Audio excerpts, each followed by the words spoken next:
Now we're going to talk about television. Yeah. When did you first hear about television? When was the first time you saw one? Well, it was a new thing that was coming on the market. You know, there was Milton Berle was already on. He went on in 1948. I went on in 1949. And I did a guest appearance on Milton's show. And I looked around and I said, yeah, that's going to be done.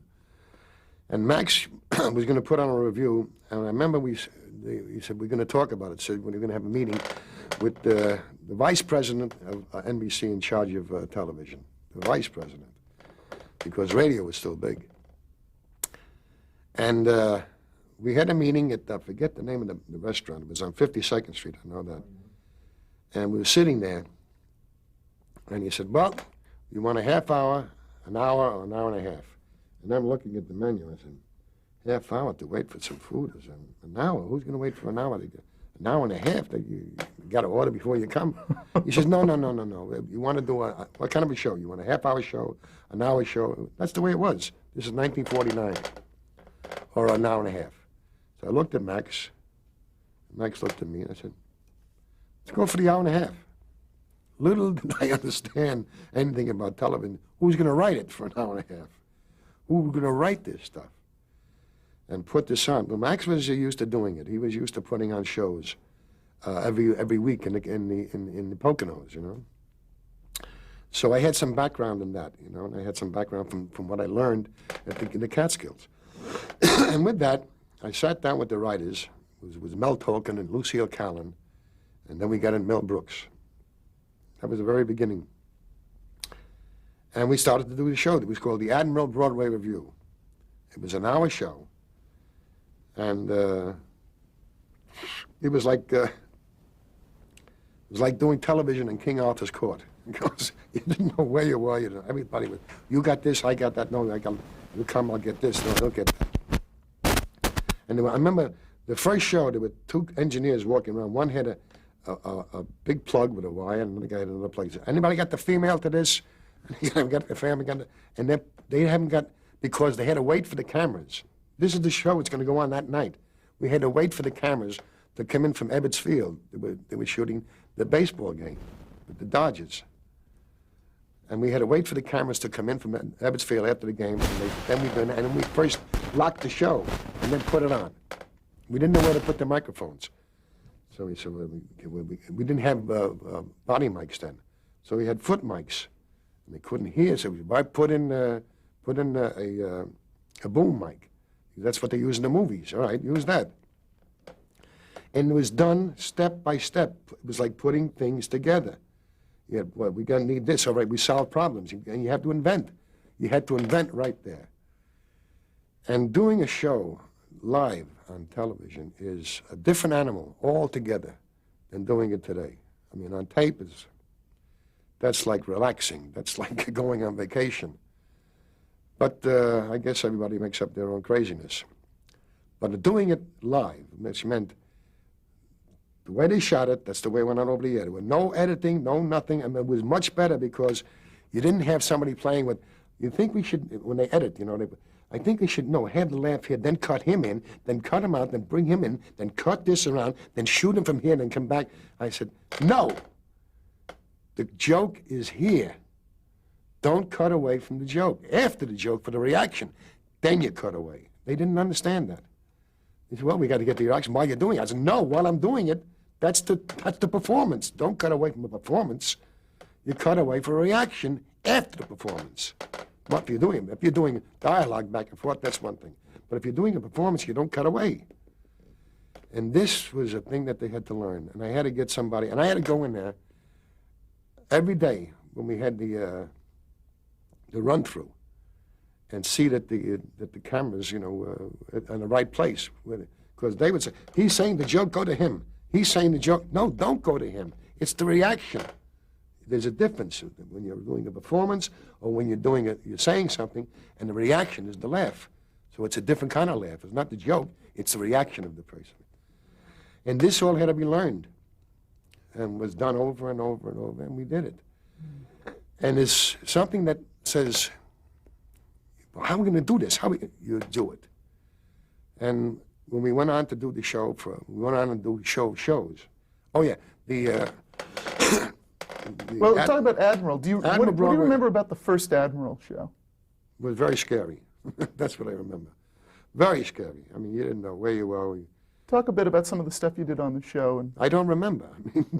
I mean, I did some sketches. I did some of this. I did, but to tell you what I did, that's over 45 years ago. You want me to tell you word for word?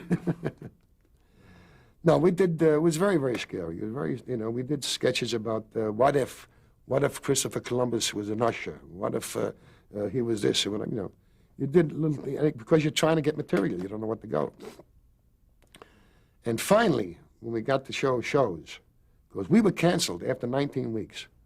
We usually get a 39 week. You did. Oh, by the way, you did 39 weeks of a show. You never know 20 weeks, 22 weeks. It was 39 weeks. And when we got to doing shows, the show was canceled by Admiral because I said, why? After 19 shows, they canceled. So they canceled out, and I said, and NBC said, don't worry, you'll be on again the beginning of next season. We're taking over. They're going to do the show. They're going to present shows. And they don't have to have a sponsor. We'll sell it like a magazine, which was, a wonderful man. Oh, great. I can't think of his name. Pat Weaver? Pat Weaver, yes. My God, I couldn't. Pat Weaver, who was my mentor. I mean, really, he walked me through television. He really did. He took me through it and showed me this, he showed me that. And I would ask him, I said, I want to do a sketch where we're going to shoot the brain. It's just going to be the brain talking to the guy inside. And it's going to be called Hugo. We had a whole outline of the head. And on the top of the head, we had the main office, and on the side we had the secretaries and all the other stuff. And we needed a camera to hang. And if you hang a camera in those days, the tube would go out, and the tube was $1,500, which was a lot of money in those days.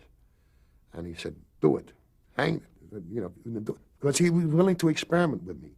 I'm going to try this. He said, try it, go ahead, don't worry about it. And it was marvelous. It was a tremendous association with Pat Weaver and Max Liebman. Well, Pat Weaver played a pretty instrumental role in bringing you to television. Oh, yes, absolutely. He was a far-seeing. He was the one who started the Tonight Show. He started the Today Show. He started all the Philco House play, the Playhouse, excuse me. But he was a man of great vision and a great man who he was that odd executive who knew show business and knew business. That's the rare executive who really knows show business. His brother was Doodles Weaver. And he was a tremendous, tremendous help with Max. So I was lucky.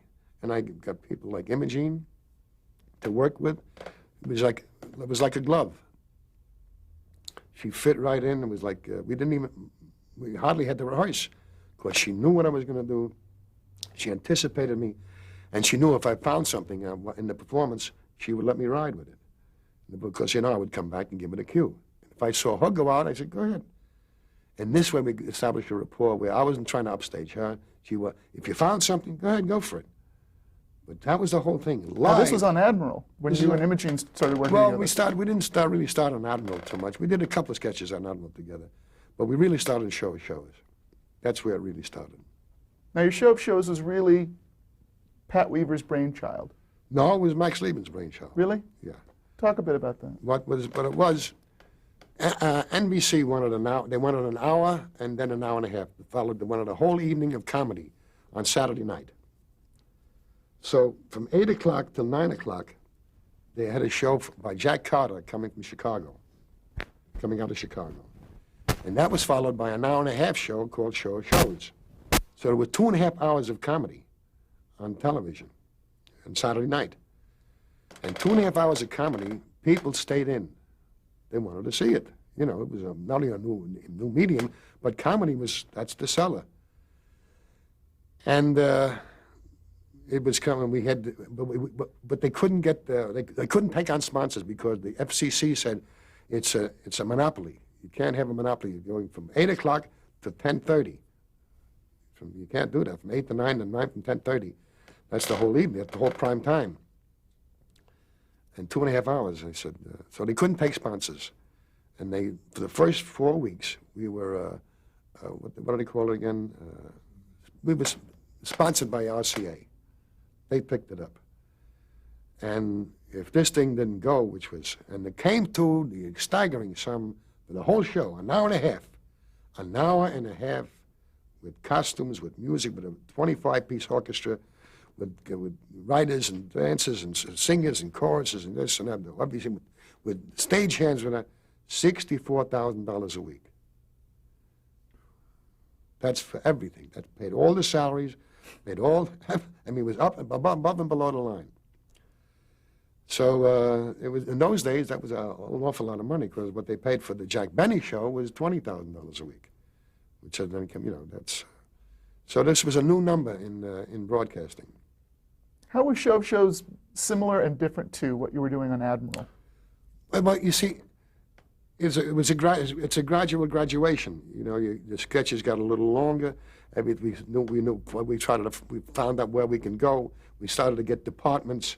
You know, the professor worked. Hey, let's do the professor not every week. We'll do them every other week. And hey, we can silent movies. We can do a silent movie here. We do a silent movie. No, the other way. No, we did a silent movie. Let's do a foreign movie. What time we? All right, we do a German. No, let's do a German movie. No, a French movie. No, an Italian movie. No, a Japanese movie. So all this thing grew, and it grew out of its own organic. You know, everybody knew it. And then I got Carl Reiner and Howie Morris, and boy, we worked together. I mean, it was like a well-oiled machine. I mean, and to put it on every week, 39 weeks a year, 39 weeks, an hour and a half live. Now, I can't express to you how much live is. Talk about the phenomenon of live television. Live television means that's it. It's a performance. There's no coming back. And there's no cue cards and no teleprompters, because I didn't allow it. I said, you know the whole thing, but you got to know it. It's an hour and a half. I said, know it. Because when you know it, you don't have to look at the cards and go, tell you what we're going to do. We'll go there, and you'll come to me, and I'll tell him that there's no distraction. It's all distraction. You can't go here and talk there. You can't talk here and look at you, because the eyes are the soul. You act with your eyes. The eyes are the core. If you close your eyes, you couldn't act. It's the truth. But when all this came together, and it gelled together, all these things that we had to do, that we had to find, and we had to do, and we had to find, it came together because out of sheer hard work. It didn't come easy, and it was sheer hard work. And when you're sitting there and you're writing, and you have to have the script by Wednesday night, you start and you're only starting on Monday, and you got to write an hour and a half show in 3 days. That's a miracle. What did the work week? What was your average work week leading up to the Saturday night show? Okay, we'll start on Monday. Monday, the show was on Saturday night. Sunday, I rested. I stood under the shower and shook. Oh. But Monday would come in around 9:30, 10 o'clock, and we talk a little bit. Did you see this show? You saw that? Oh, you saw the Sunday night show. You saw this, you saw that. And then we get down, and we said, did anybody go anywhere? Because that's how we got our material. What happened to you? What happened? Anything happened to you? We did things that happened to everyday people. Because where are you going to get? You can't get off-the-wall material all over the place. You got to have material. What happened to you? Oh, yeah? And like we had one thing where somebody gave him some tickets to go to a show, and he had to call up his wife and say, maybe tonight.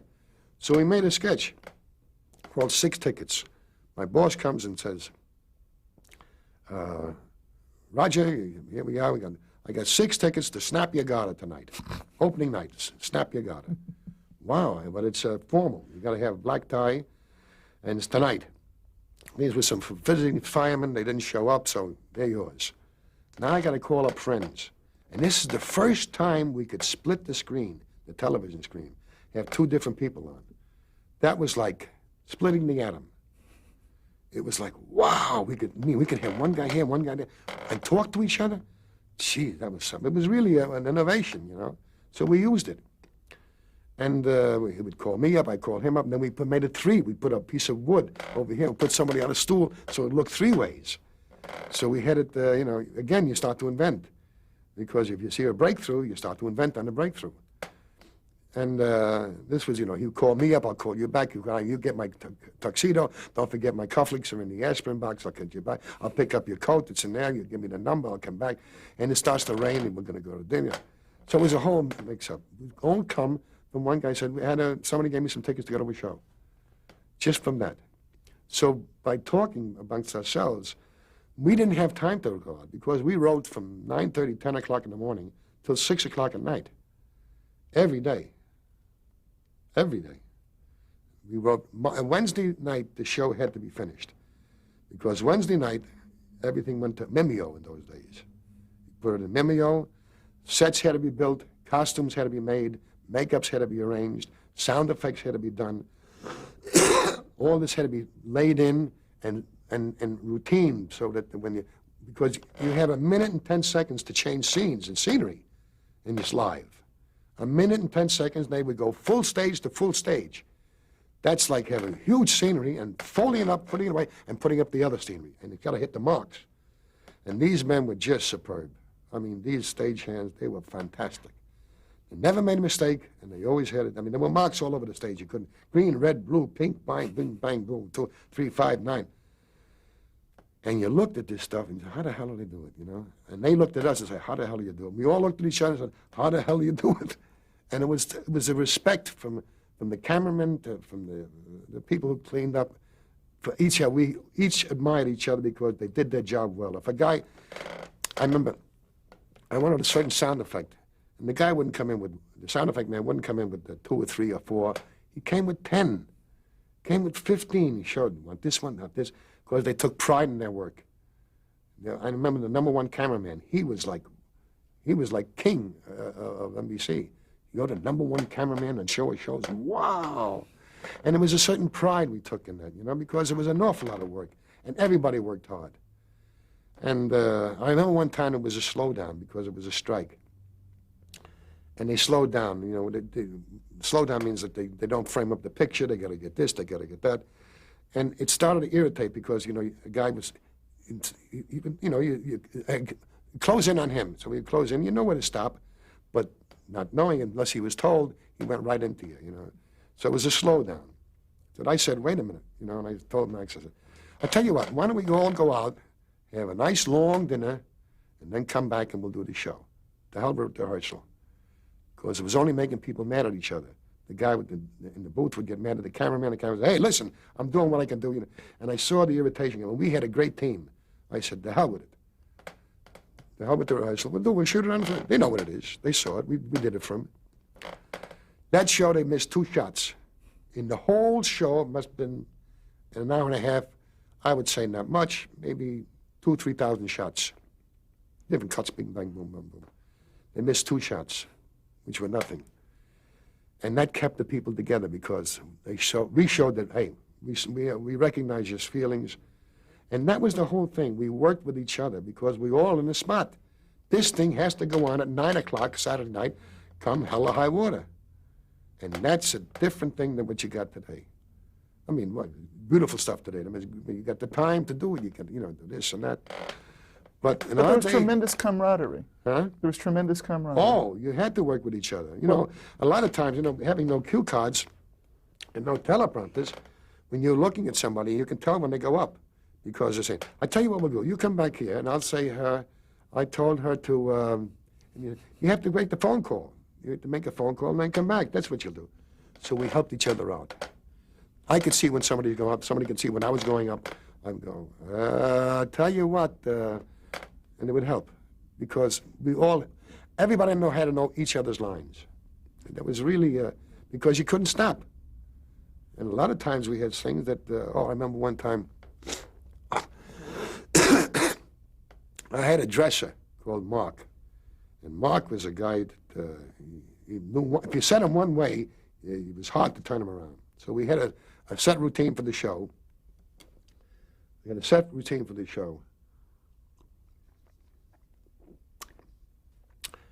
And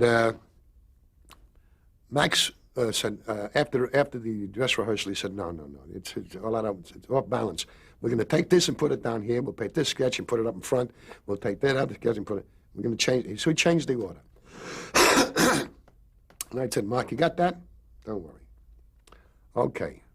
So I come down, and one of the sketches was where I did a strong arm act with Imogene, you know, with a leotard and the wrist bracelets and big and long hair and big armlets and, you know, with gold lame boots, you know, and I'm going out. And I go into to the wings, and I look out, and it's a bus sketch. Well, it's like the worst nightmare any actor could have, because you look out, and they're not doing the sketch you're ready. You're dressed for. I mean, like, and there's no way of stopping it. So I was standing there in the wings. I said, and Carl is already there. You know, he's on the bench waiting for the bus. And I say, pants. And I got this gold lame boots. I said, pants, shirt, pants, shirt, coat. Come on. And the guy took off his shirt. He was down. I put him on. And in 12 seconds, I was out, which is a long time. I walked out, and I sat down on the bench. How are you? Good morning, yeah. And I crossed my legs. Yeah, it was a lovely morning, yeah. And you see the gold lame boots right there. And Carl looked and he said, gee, those are great boots. They're beautiful. How much are they? No, you don't want them. I had to talk. You don't want them because you got to shave them every morning. You got to feed them at night. It's too much trouble. So by doing that, they thought it was in the sketch. They thought it was all gone. But I never allowed, if something went wrong, to laugh, to break up, because that was anathema to me. I didn't like that. Either you got the laugh legitimately, or you didn't. How much improvisation would take place on any given show? Not too much. There was some, a lot of, you know, but it was all scripted because you have to know, and they have to know. You know, people, you know, have shots. They got to shoot from this to that. You know, they're following a script. And if you go off, they understand you're going off, but they expect you to come back and then go on again. So what we did was, you know, there was learn the script. And if something happened, then you could live and fill in or do whatever you want. But it was all to fill in and make the show, you know, so it wouldn't stop. And that was a different animal than today. I mean, I can't tell you, you got the immediate laugh because of an audience. You didn't have to wait for and you didn't have to wait for a critic to tell you it was good or bad, because when you walked off the stage, you knew right there. It wasn't too hot, it was all right. And you know, you graded yourself by the audience. And they gave you a correct, you know, if it wasn't too hot, it wasn't too hot. And if it was good, they appreciated it. They really did. And the audience was different. Because when you're watching live, when you're watching tape, you're saying, well, you know how it's going to come out. It's going to be, you look at your watch, you go, well, it'll be through in about 5 minutes, they'll wind it up. And you know what's coming. Whereas in live, you don't know what's coming. Anything can happen. A piece of scenery fall, the door doesn't open. Many times the door didn't open coming through the window, you know. And you have to have lines prepared, not prepared ad libs, but you have to be prepared to take in the situation and make some fun of it. You have to. And that's what you do. Well, you've talked about some of the camaraderie that existed. I wanted to talk about the tremendous synergy that existed amongst the four key performers on Show of Shows, yourself, Imogene, Carl Reiner, and Howie Morris. Yeah. Talk a little bit about that. Well, it was, you know, we all respected each other, and we worked hard together, and we fitted in together. Howie was a wonderful sight comedian, you know. He was wonderful, and he could climb all over me and go over here. And Carl was a wonderful, you know, foil for me, and he was a great comedian himself. You know, to be a straight man, you got to be a very good comedian. And Carl was very, very good. I mean, he was excellent, really, really nice. And we worked together very, very well. And worked together with the writers, and Imogene was there. She contributed. She came in one idea one time. She said, I like to talk in cliches. Cliche. It certainly is. Isn't it a lovely day? It certainly is. If it ever rains, but it pours. It never does. A stitch in time saves nine. So we made two characters that just talked in cliches. And we got different ideas. And all of a sudden we did a satire of a movie. And we said, hey, that's another thing. Do a satire of a movie that's just out. And you could do it because it's live. You didn't have to prepare for it. You know, you saw it. We all went to see the movie. We got a satire of it. And we brought it on. And I mean, one time, we did From Here to Eternity. We called it From Here to Obscurity. And I remember there was a famous case, a law case that was brought against Jack Benny for gaslight. And the network and he was sued for thousands or hundreds of thousands of dollars. So all of a sudden we did this Here to Obscurity, and Columbia wanted to sue us, and they did.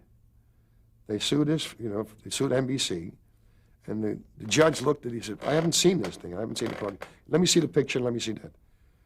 And he said, no, there's no, they didn't infringe on anything. I mean, there was a parody. You can do a parody. But what happened when Jack Benny did it, he did it word for word. And he took the same scene and he did it. We did this approximate like a scene, but with different dialogue, and it was a different story and a different background. So we could get away with it, and we did. And by doing that, you can do satires of people. And you do satires of movies. We did satires of German movies, as I said. And by doing that, we broadened the scope of, we got new ideas for this and for that. And we did, in a silent movie, we'd have like 200-300 shots, because you have to cut from here to the card, from here to the card. And you have to paste the card, because you got to know when the card is over and then come back. So we developed all sorts of techniques. And this was a wonderful training ground. I mean, we all learned from each other. It was like a jam session. It was like a jam session. The theme was put out, and then we played variations on the theme. And it was marvelous. And with the writers and with the actors, and we had to know. We wouldn't have time to write a whole sketch and then look at it and say, no good. We had to know if it was going to be, you start a sketch, a funny idea. Okay, hey, that's a good idea. But maybe it's just one joke. It's a funny idea, but after that joke, where does it go? Does it have legs? Can it go 5 minutes? Can it go 8 minutes? Can it go? And the sketches started to get longer. Instead of 5-minute sketches, then we had 8-minute sketches, then we had 10-minute sketches. Then we blew it up and we did 20-minute sketches. It was a movie. And we did, and then we did the whole show. We did a whole show of the Taoist Trot. This is where I was a dancer. I was dancing in the line in the chorus. Excuse me. Can we change tape? We're going to change tape.